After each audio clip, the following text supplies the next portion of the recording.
Hi, David here, One Up Gaming. This is going to be our 374th episode of the One Up Gaming podcast.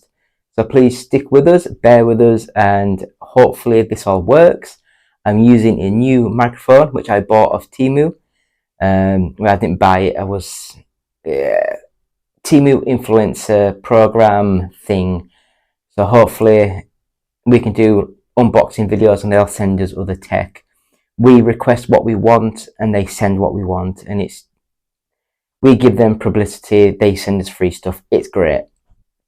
So we'll see how this one sounds rather than the last one, because the last microphone that I had, it was a lot smaller, but it kept cutting in and out. So I've not used this yet, so this will be the test bed to see how this one works. So as I say, David here, One Up Gaming, episode 374. So please check out Joe Dowling's book, The Outrunners. So just go onto the Amazon store and just search The Outrunners or Joe Dowling. I think it's Joseph Dowling on the actual store. If you do read it, email him, let him know that you heard it from us and what you think of the book. I've actually got it now set up on my Kindle to my bag again. I've got mine set up on my Kindle, so I'll have a quick read of it when I can be bothered.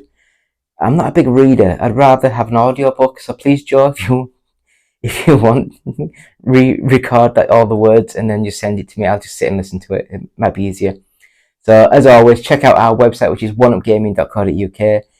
You can go on there, look at our news, reviews, features, all those nice things there. We have a new website set up. More of a sales sort of thing, ougtech.square.site, and we will be looking at getting probably get the ougtech.co.uk website again that we had years ago. I think I'll try and buy that. So that's that. As always, sponsored by Games Inspired Music. That's available to buy, to rent. Just go to Amazon or to Google and search for it. If you stream it on Spotify, then we get a small percentage per every song played, and I mean like 0.000 pence, that kind of thing. But 20% of each sale will go to the Child's Play charity. We also have our first 100 podcasts available from audiobooksontape.com, and that is just the first 100 podcasts. You get to see Eddie, get to listen to Eddie, Sean, Ryan, Nathan. I'm sure there's a few more people. Evie. I'm completely blanking on a few of the other names now. But there's a lot of other people within the show, which I quite enjoyed doing. But unfortunately, people's lives got in the way and we had to go our separate ways. I've got a new team now, but unfortunately they're all away and I can't get together to do a recording with them. And I don't like the actual team's views and things like that. It's not the best. But yeah, £1 of each sale of the podcasts will go to Diabetes UK. Now, I don't know if you can actually tell, but I am diabetic. So I do like to give a little bit back to the Diabetes UK because I get all this stuff for free, which is pretty cool. Other than that, please go to the website, oneupgaming.co.uk. Have a look through that. I'll play now a little tiny video showing some of the stuff that we've got to give away. So watch that. And I can't remember if I mentioned the fact of the games. So if you want a free game, just subscribe to the YouTube channel and leave either Steam or leave a comment that says Humble Bundle and we'll get those codes sent out to you. So David, take it away. This week you can have a chance to win the Evercade Interplay Collection 2. All you need to do is subscribe to the YouTube channel and leave a comment on any video that says Evercade for a chance to win this. With this game, you get a load of the Mega Drive sort of games. So you get Claymates, Earthworm Jim 2, Clay Fighter 2, Prehistoric Man, Rad Gravity, and the Brainies, or the Braining. Is it Braining? I can't read it. But advocated as a comment for a chance to win this cartridge. We also have, drop that down there, a t-shirt to give away. I think it's a large, and this t-shirt is from the old OUG team, and I'm just going to give it away. Subscribe to the YouTube channel and leave the comment t-shirt on any video for a chance to win this t-shirt. That, my friends, is the giveaway, so on with the show. And we're back after this quick message. Hello Andy, this is Colin. I won't be able to get in tonight. I'm sweating like a pig.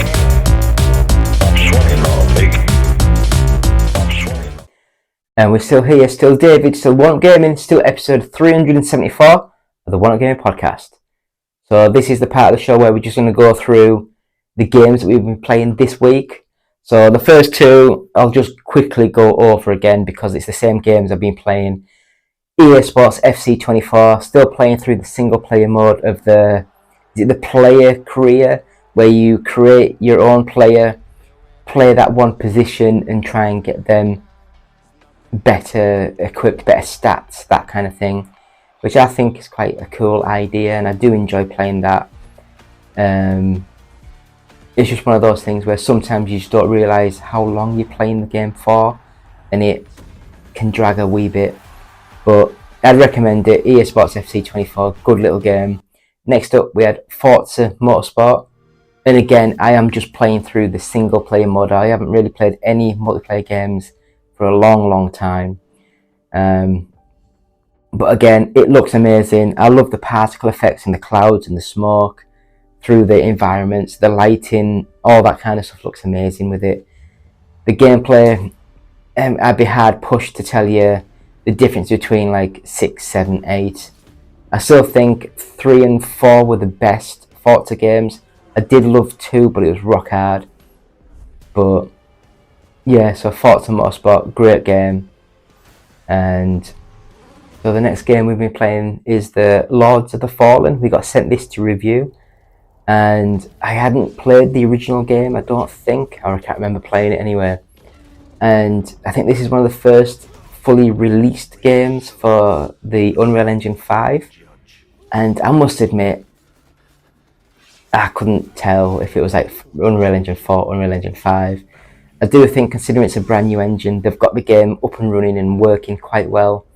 I did notice how when the camera cut to a different, so the camera's looking at your character talking, then it cuts to someone else. As it does that, it sometimes has the environment pop in sort of thing, so the detail, it'll be like a low detail character, then it'll just pop in, and it's quite noticeable. And I did know that this happened on Unreal Engine 4, so I don't know how well this will work on Unreal Engine 5, but graphically it looked good, it played well. I like some of the Souls sort of style games, but this one is a Souls style game, and then you had the other option of buttons and stuff to go into like a nether realm.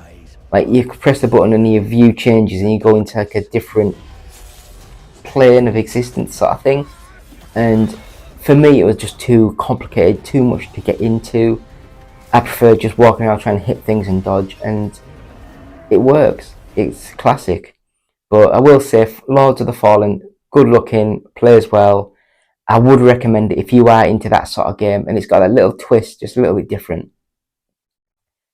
So next up we have Kart Rider Drift, and this one, I think it was a free-to-play game, and it was just like a Mario Kart clone-esque sort of game.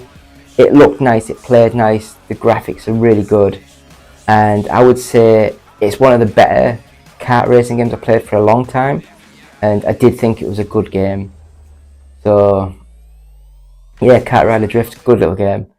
Next up, Visco Collection. Now I really should have wrote these down, but I think it's got 5 games with it. It's got a side-scrolling shoot 'em up. It's got a side on Pong sort of game. It's got a racing game, it's got a football, soccer game. I think it's got a side-on beat-em-up sort of game, platformer. And out of all of them, the racing game I really loved. I'm sure it's just Neo Drift. I can't remember. I mean, I think they've changed the name of some of these games. So I think they were originally came out for other systems where maybe the Neo Geo, like the racing game came out on the Neo Geo and it was like Neo Drift. So they've had to change the name. I might be wrong, but it looks almost exactly the same. I might be wrong. But all games, there's no classics amongst the games, but they're all adequate. And 5 games in the collection, it's not bad. It plays well. The look, if you like the pixelated 16-bit sort of look, they're really nice. So I would say it's a nice little game. I'm not sure how much the game was. Like I said, we got sent the game to review, but it's a good little game. I enjoyed it. A weird one now. Quake Arena Arcade. I think I bought this for a couple of quid and loaded up the game. It's basically Quake 3 Arena, but it's been stripped back a wee bit and modernised a little bit, and it came out for the Xbox 360 in 2011, 2012, that sort of time, maybe even earlier. It's a good little game, fast twitch gameplay. Not sure how well the world is with the player base and all that kind of thing, because these sort of games live and die by the amount of players on each day. So if you just buy it for a quick blitz, I'm sure there'll be a split screen mode and that'll play really well and it'll look nice. So Quake Arena Arcade, good little game, but yeah, your experience may vary with the amount of people on the game servers. Next up, another game we got sent to review, DreamWorks Trolls Remix Rescue. Now this one is a very simple, kiddified 3D platform game where you have to collect, I think the diamonds, I can't remember, gemstones. And it did have a story of the Blues Souls guy taking over everyone with the blues music, and you didn't because you had your headphones on, and then you have to try and rescue your friends and save the day. Graphically, it's not good, but it's not bad. It's just okay. Gameplay is a little bit stilted, a little bit stiff. The movement's not the best, and I still think that some of these made for kids games just don't play as well as they maybe should. But graphically, it's not the best, but again, when you get into the game and you start talking to the characters, they do look like the characters they're meant to be, they sound like the characters, and it can be quite fun. So if you have kids, and I'd say 5 to 10 year olds, this would be perfect for them, I'd say. So Trolls Remix Rescue. Game Mill, you're making a shit ton of games recently. This one's not too bad, but you've done a dirty on a lot of the other games you've released recently. So Future War Reborn is the next game we played, and this one is like a twin stick shooter where you are in a mech suit, and I must admit I quite enjoyed what I played. I thought it was fun. It's very cheaply made. It's only got static like pictures of people talking and stuff, and the cutscenes are not the best, but the gameplay is where it shines, and it is a really good little game. I enjoyed this immensely, and I thought it was a really fun. So Future War Reborn, good little game, and I really would recommend it. Top down view, twin stick controls, and it's just a nice game. Then the last game we played this week is Re.Surs, and this one is a 2D side-scrolling action platform strategy puzzle interactive game with a shooter element. It's very pixelated style and look. It's very cyberpunk-ish in the style of the graphics and the neon science and the noir sort of styling. I quite enjoyed it, and then the gameplay came in with the shooting, and it just seems like you're walking through, and it stops to a section, and you have to kill all the enemies, and then you carry on walking, and it stops to a section, kill all the enemies. So it can maybe get a bit grating after a while, but I did enjoy what I played. I thought it looked good. I thought the characters were good, and I was interested in the story and seeing where the story actually led further into the game. That is Re.Surs, and I'd say that's really a good little game. And I would actually say that out of all the games played this week, there was no duds. They were all good little games, and I enjoyed all of them. So that's what we've done this week on episode 374 of the One Up Gaming Podcast. Please follow and subscribe to the YouTube channel. We have new videos every week. Every Monday we have the UK Top 40 charts. Every Tuesday we have a Boosteroid video. Every Wednesday we have a Witch's Best. Every Thursday we have a retro inspired video. Every Friday we have the podcast. Every Saturday we have the games played this week. And every Sunday we have the roundup of this week's news. So David here, One Up Gaming. Quick break and we're back with this week's news.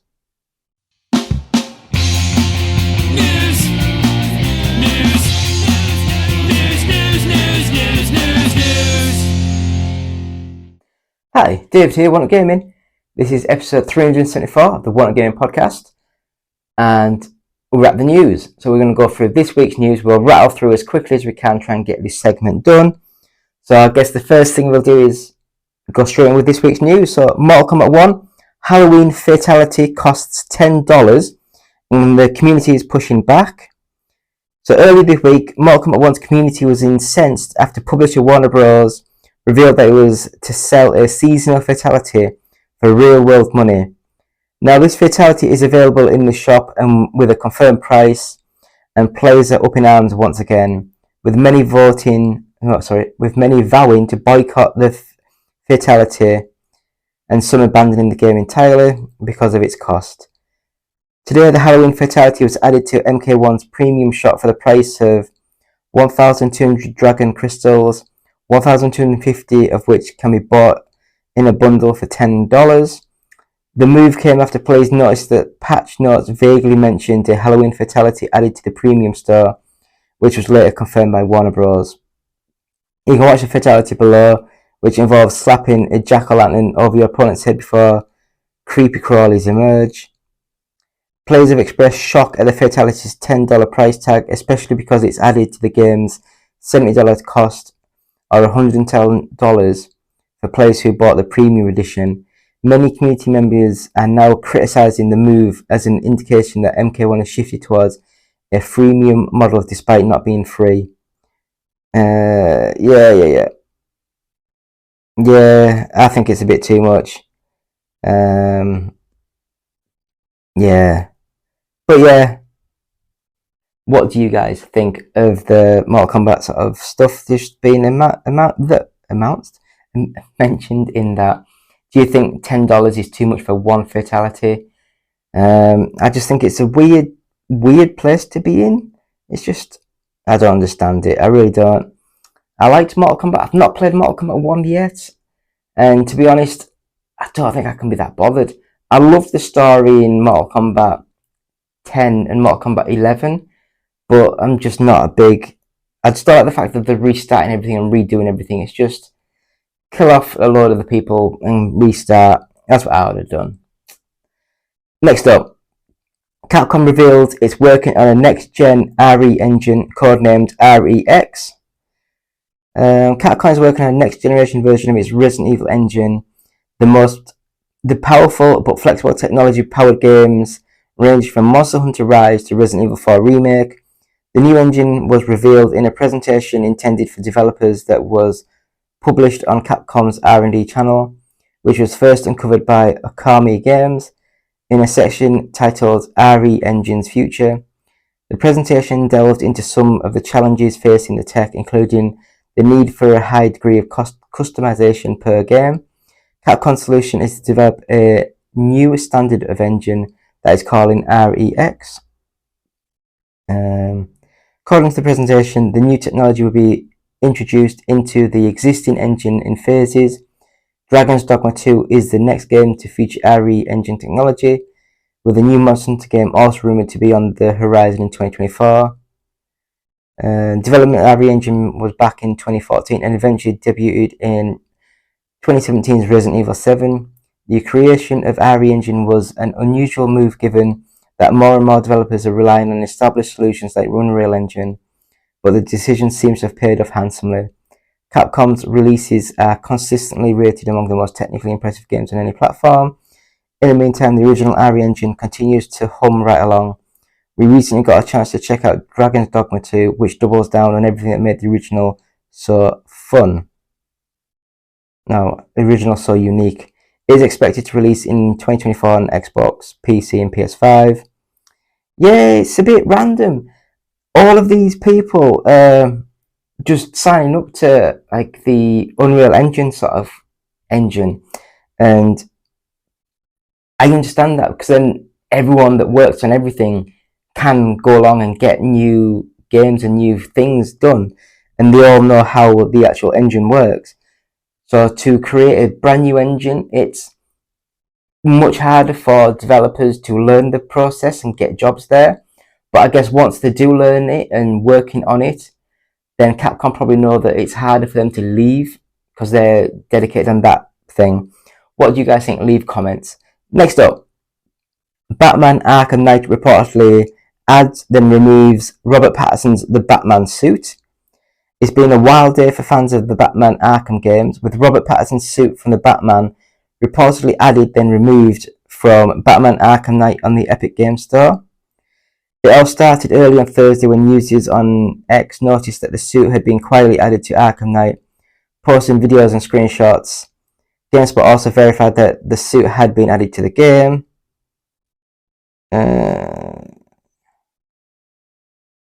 Fans were certainly excited about the recreation of Pattinson's 2022 suit. Just call it Batman's in Arkham Knight. But the rollout was odd for a few reasons. For one, there was absolutely no announcement from Rocksteady or Warner Bros.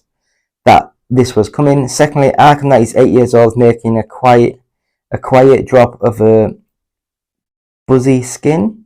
Buzzy? Pretty bizarre. And third, it was only available via Epic Games Store, not on Steam or the console formats of Arkham Knight. It probably wasn't supposed to be added yet, or the Batman suit. Rocksteady hasn't made any announcements about it, so I'm assuming Epic Games simply jumped the gun. There may have been some credence to that theory, as fans noticed later on Thursday that the suit was apparently removed from the game. IGN reached out, blah blah blah. Emerging the suit may have been released too early and was planned to coincide with the release of the Batman Arkham trilogy on the Nintendo Switch, which was recently pushed from October 13th to December the 1st. But again, we truly know very little about why the suit was seemingly added then removed, so it's all speculation at this point. Batman Arkham, blah blah blah, all that, yeah.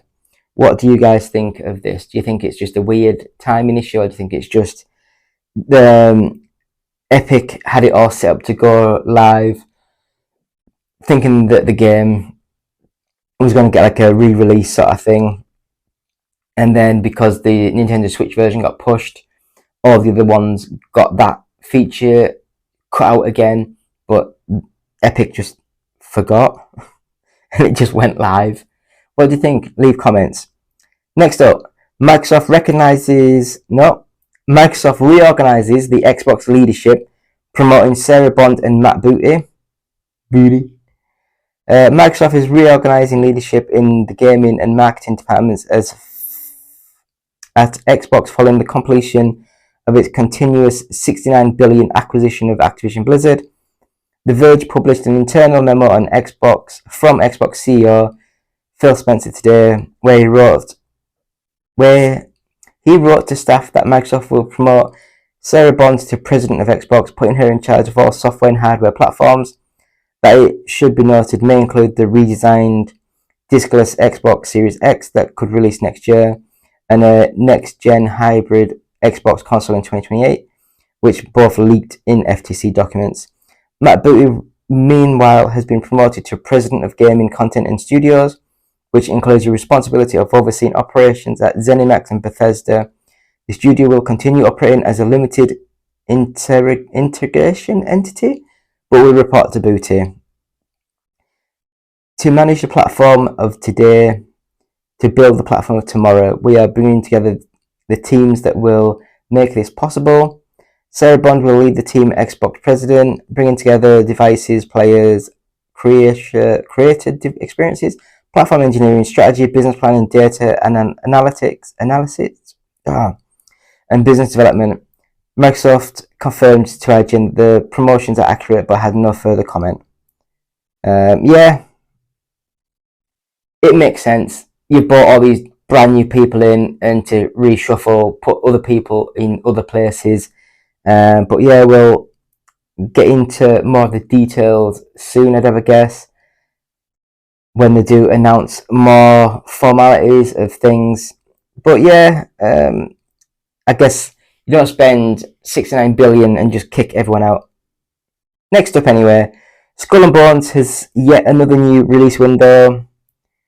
It's Ubisoft's earnings day, which means we're due another update on the 6-time delayed pirate game Skull and Bones. And while the news is not expect another delay, the latest update is that we can expect Skull and Bones to launch sometime between January and March 2024. If you haven't been following the saga of Ubisoft's deeply troubled pirate adventure, buckle up. Skull and Bones was first announced way back at E3 2017, with a release window set for fall 2018. Has been since delayed a whopping 6 times, with the most recent delay in January of this year, pushing the game allegedly to early 2023 to 2024. Is a bit of a vague window that could have meant any time this past year or early next year, but at the time seemed to refer to Ubisoft's current ongoing fiscal year.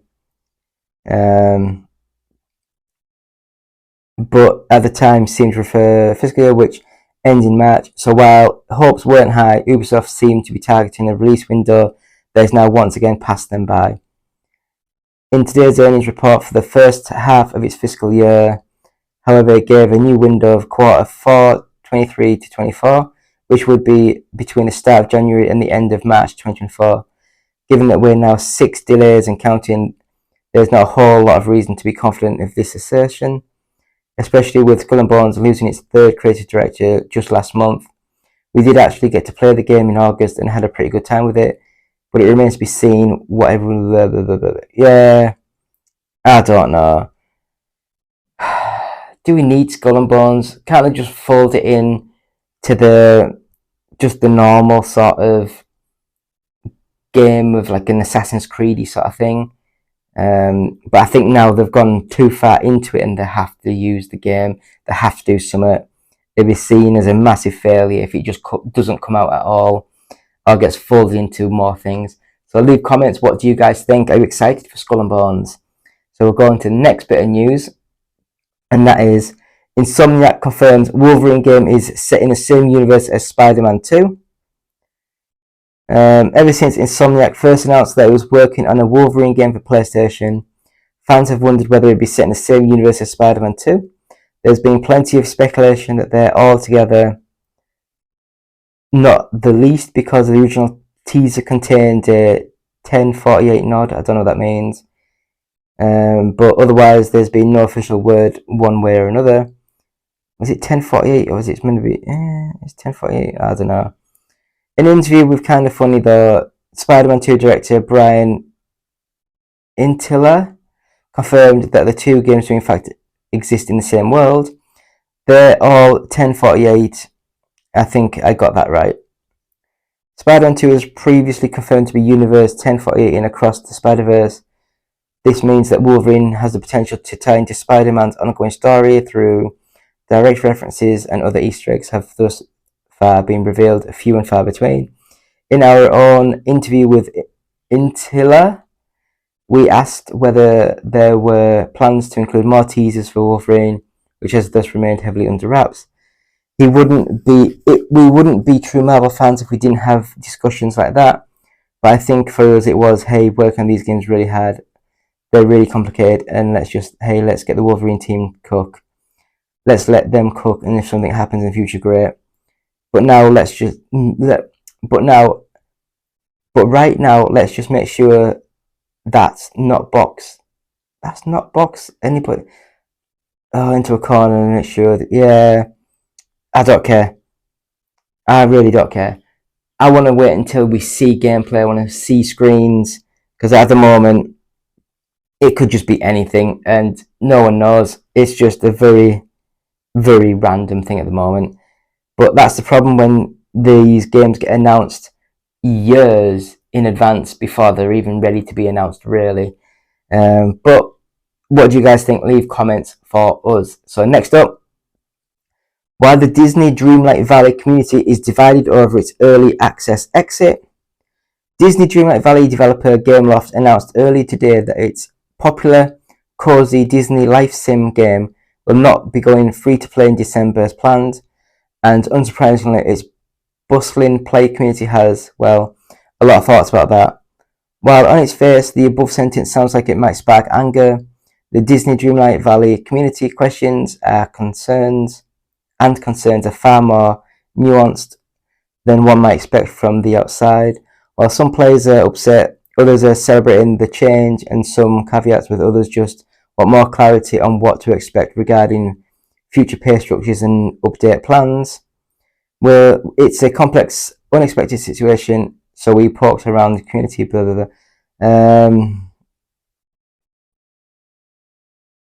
Yeah, I played this game once, and I've never gone back to it. It's not my sort of game. So, yeah. What do you guys think? Do you actually play the Disney games? Do you actually play this one? Because it's just a weird sort of situation. I guess it's like they had the game and then they've decided that they can make more money doing it in another way, or they can milk more money. I don't know. We'll see how things go in the future. But please leave comments of how you're experiencing this and how you're expecting it to go. So we'll go into the next bit of news, and that is live action Snow White reveals first look at its CGI Seven Dwarfs. We have the first official look at Disney's live action Snow White, including the dwarfs that have been reimagined with the help of computer animation. Disney debuted the first image along with the news of its delay on Friday. We also get the first official look of Rachel Zegler as an eponymous princess, along with bashful, dark, dopey, grumpy, happy, sleepy, and sneezy.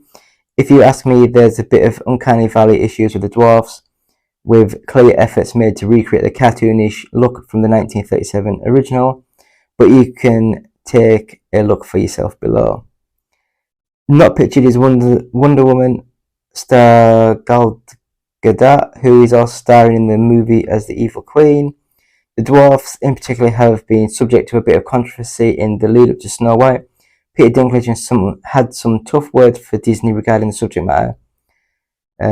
He said, literally, no offense to anyone, but I was a little taken aback when they were very proud to cast a Latina actress as Snow White, but you are still telling the story of Snow White and the Seven Dwarfs, he said. You're progressive in one way, but then you're still making the fucking backward story about seven dwarfs living in a cave together. What the fuck are you doing, man? Have I done nothing to advance the cause from my soapbox? For its part, Disney responded to Dinklage's criticism, and they said, to avoid reinforcing stereotypes from the original animated film, we are taking a different approach with these seven characters and have been consulting with members of the dwarfism community. There's also been rumours that Disney would have non-dwarf actors playing the dwarfs, although that now appears to be false. Disney still hasn't released any cast info for the dwarfs. Snow White has been directed by Matt Webb from a script co-written by Barbies, Greta Gerwig, and I don't know. Are we really that bothered? Disney are everywhere. They just release it and no one cares. I'm not. I don't think I'll watch it. I say I won't watch it. I'll probably watch it, but just not. I won't go out of my way to watch it. If it's on, if I can just play it, then I'll just watch it for free. I don't care. But next up, Aquaman and the Lost Kingdom pushed back by just 2 days. Aquaman and the Lost Kingdom has been delayed, but don't worry, it's just for 2 days. It's now coming out on Friday, December 22nd instead of Wednesday, December 20th. The news comes directly from Warner Bros., which did not provide a reason for the delay. The film has already been moved multiple times as it was originally set to release on December the 16th, 2022, and has been delayed to March 23, then December 25th, then December 20th, and now 22nd. Aquaman and the Lost Kingdom reportedly been a troubled production. Yeah. I wasn't a big fan of the Aquaman. I wasn't a big fan of the Wonder Woman movies. I loved the newer Suicide Squad, and the Blue Beetle was quite good, but I don't know. I guess we'll have to just wait and see how this does, because I just think that I don't know if it's just Warner Brothers, or if it's Disney, or if it's the developers, the directors, the writers. They just can't seem to get a good run of successful DC movies going. But leave comments. Are you excited for this movie? Next up, Deadpool 3 writer was shocked by how easy it was to get some of its celebrity cameos. There's been plenty of rumours of the kind of celebrity cameos we'll see in Deadpool 3, none of which director Sean Levy has specifically confirmed or denied, but he is pretty surprised about how easy it was to get some of them.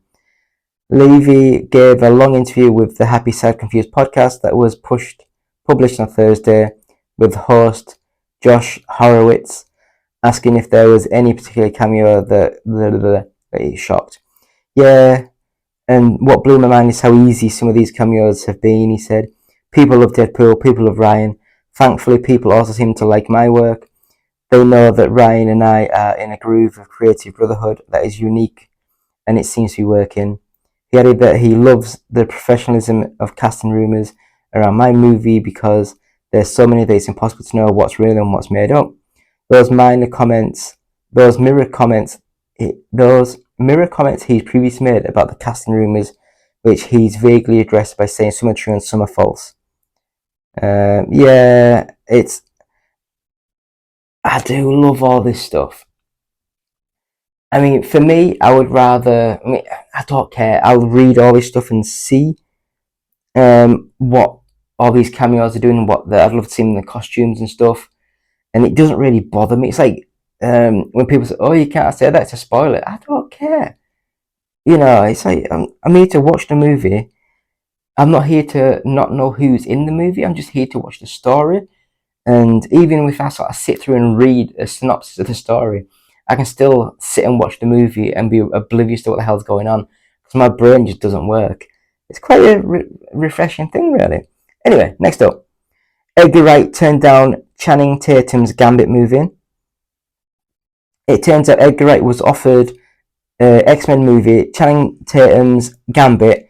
However, he turned it down because it just wasn't for him. During an interview with Film, the Hot Fuzz and Shaun of the Dead director revealed that producer Simon Kinberg offered him the Gambit movie, but he ultimately turned it down. Gambit wasn't a character I knew too well, he said. He appeared after my time reading Marvel's, roughly 1985 to 1990 or so. He wasn't one that I knew a lot about and hadn't really read growing up, so it felt like it was someone else's dream gig. Maybe he means more to people who watched the animated show, which again was after my time. Screenwriter Sandra had been, yeah, I don't know. I mean, I will say Gambit is one of my all-time favourite characters, because that 92 to 95, 97, whenever it was, sort of, cause it was out for 5 years, so yeah, I guess it was 92 to 97, was my jam. I loved that show so much. It was one of the best shows I could watch growing up. It was amazing. And I do just think that he would have played an amazing Gambit of Channing Tatum. And I don't know if Edgar Wright would have been the best director for it, because I don't see Gambit as a stupid, goofy character. But we will see. Because I'm sure he's going to be introduced in the Deadpool 3 sort of movie. but we'll have to wait and see what happens with that.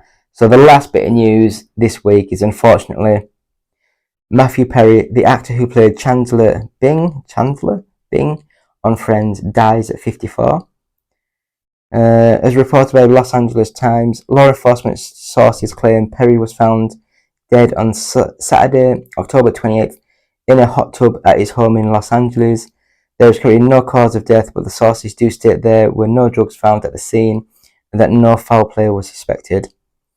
Los Angeles Police Department's robbery homicide detectives are currently investigating Perry's death, and the cause of death will be determined in the future by Los Angeles County Coroner's Office.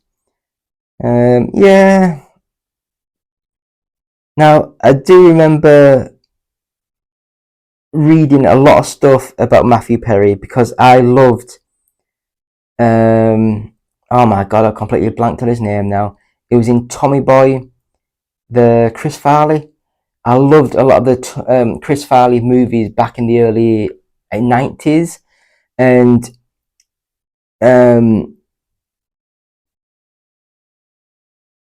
Matthew Perry was actually in one of his movies about the, what the hell was it called?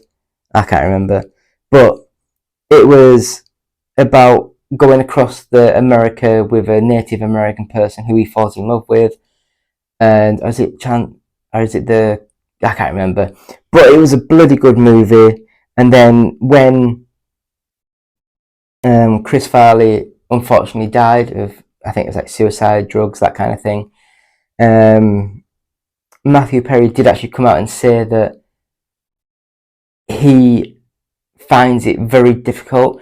He himself had depression, was drugs and all that kind of stuff, and it was like a struggle every single day. So hopefully it won't turn out that there was drugs or it was suicide or anything like that. Hopefully, in a way, it'd be better if he just had a heart attack in the hot tub and drowned or something like that. It's still shit, it's still horrible, but it's the way that your legacy goes. I might be wrong, but what do you guys think? So it's been me, David, One Up Gaming, episode 374 of the One Up Gaming podcast, and that is this week's news. We'll have a quick break. We'll come back with the UK Top 40 charts.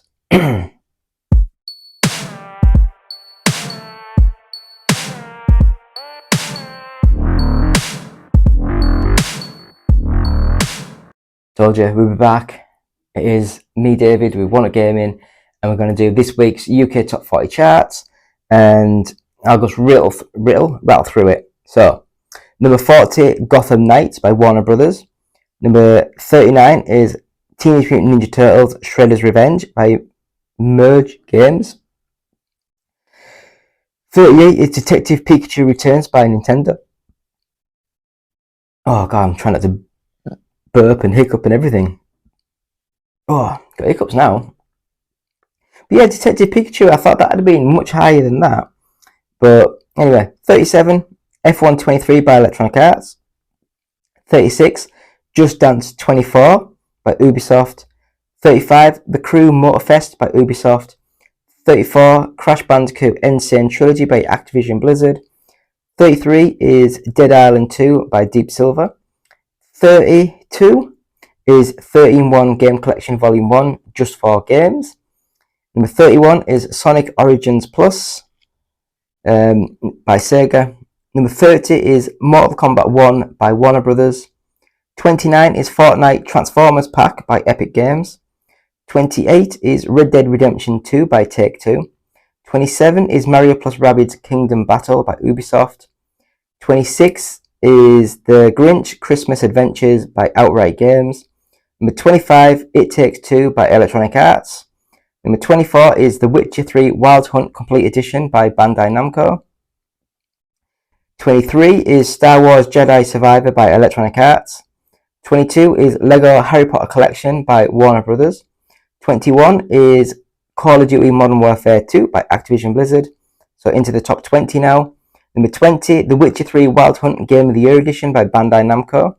Number 19 is Red Dead Redemption by Take-Two.